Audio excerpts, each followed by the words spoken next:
Paul Stuart Nash. 2 minutes. I find myself in a rare moment of actually agreeing with something the ACT leader, Mr Seymour, mentioned, and I was... Oh, sorry, Mr Bishop, I thought you were going to say something sensible for a minute. And what I was talking about is these communication principles.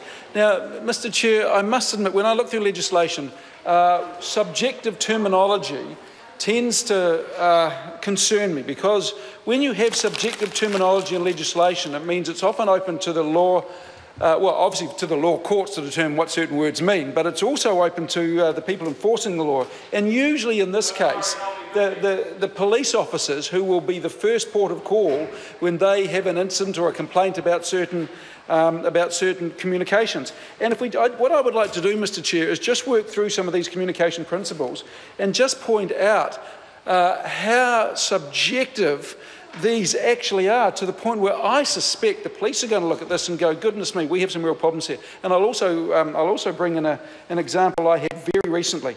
Now, let's start at principle 1. A digital communication should not disclose sensitive personal facts about another individual. Now, what actually constitutes sensitive personal facts? Is it that someone's single, or is it that they're married, or that they have diabetes, or is it that they take offence, or who?